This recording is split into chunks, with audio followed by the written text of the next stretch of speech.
खबर है कि यूक्रेन की जंग में रूस को मार खाता देख पुतिन के खास कमांडर रमजान कादिरोव ने खुद मोर्चा संभाल लिया। कादिरोव ने ऐलान किया कि वो जल्द ही 85,000 लड़ाके यूक्रेन में लड़ने के लिए भेजेंगे और इतनी बड़ी संख्या में लड़ाके जुटाने के लिए उन्होंने पूरा प्लान भी तैयार कर लिया। बड़ी बात यह कि इस बार कादिरोव ने पुतिन के आदेश का इंतजार भी नहीं किया, यानी वो यूक्रेन में रूसी सेना की पिटाई से इतने गुस्से में है कि जल्द से जल्द इसका बदला लेना चाहते हैं।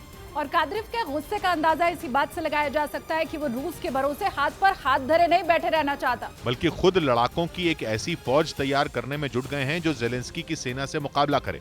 इसके लिए रमजान कादिरोव ने अपने साथियों को अल्टीमेटम भी दे दिया है। उन्होंने साफ कह दिया कि उनका हर एक साथी कम से कम 1000 लड़ाके जुटाए जो यूक्रेन में जाकर जेलेंस्की की सेना को सबक सिखा सके। कादिरोव के इस नए प्लान के बाद माना जा रहा है कि आने वाले दिन यूक्रेन की सेना के लिए भारी पड़ने वाले हैं, क्योंकि जब से रूस और यूक्रेन में जंग शुरू हुई है, चेचन कमांडर रमजान कादिरोव ने जो कहा वो करके दिखाया। उन्होंने पुतिन से जो भी वादा किया उसे पूरा किया और इसका गवाह है यूक्रेन का मारियोपोल शहर। 24 फरवरी को रूस के हमले के बाद से ही कादिरोव की नजर इस शहर पर पड़ गई थी। उन्होंने खुद वहां पहुंचकर अपने लड़ाकों का हौसला बढ़ाया था। इसके साथ ही उन्होंने मारियोपोल पर कब्जे के लिए अपने सबसे खतरनाक चेचन कमांडर तक जंग में उतार दिए थे।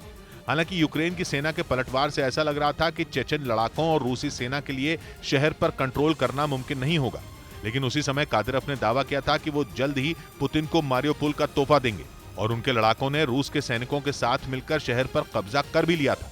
मतलब ये कि कादिरोव ने पुतिन से जो वादा किया उसे पूरा करने के लिए चेचन लड़ाकों ने जान लगा दी। अब एक बार फिर रमजान कादिरोव खुद यूक्रेन युद्ध का मोर्चा संभालने जा रहे हैं, क्योंकि पिछले कुछ दिनों में रूसी सेना को यूक्रेन की फौज ने एक के बाद एक कई झटके दिए। यूक्रेन के उत्तर पूर्व में तो पुतिन के सैनिकों को ऐसी मार पड़ी कि उनके पैर ही उखड़ गए। जिस खार्किव पर कब्जे का ढोल पीटकर रूसी सेना अपनी पीठ थपथपा रही थी, वो उसके हाथ से निकल गया। खार्किव के जिस इज्यूम शहर में पुतिन की सेना ने अपने हथियारों का सबसे बड़ा अड्डा बना रखा था, वहां से वो भाग खड़ी हुई। दावा किया गया कि इज्यूम शहर से भागते वक्त रूसी सेना ने भारी मात्रा में गोला बारूद और हथियार वहां छोड़ दिए थे। इसके साथ ही यूक्रेन के दक्षिण के कई इलाकों में भी रूसी सेना को जेलेंस्की के सैनिकों का पलटवार झेलना पड़ रहा है और उनके हाथों से कब्जे वाले कई इलाके निकल रहे हैं। पुतिन के सैनिकों का ऐसा हाल देखकर कुछ दिनों पहले ही रमजान कादिरोव ने उन्हें बुरी तरह लताड़ भी लगाई थी और उन्होंने दावा किया था कि जंग की रणनीति बनाने वाले कमांडरों को बदलने का वक्त आ गया है। उन्होंने पुतिन के करीबियों पर जंग में बड़ी गलतियां करने का आरोप लगा दिया था और अब तो वो एक कदम और आगे बढ़ गए।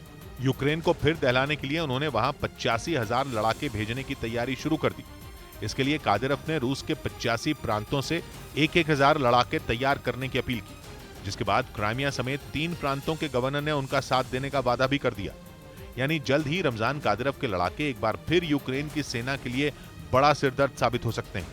माना जा रहा है कि उनके साथ आने के बाद पुतिन के सैनिक भी दुगनी ताकत से युद्ध में कूद पड़ेंगे, जिससे जंग और भी भीषण हो सकती है।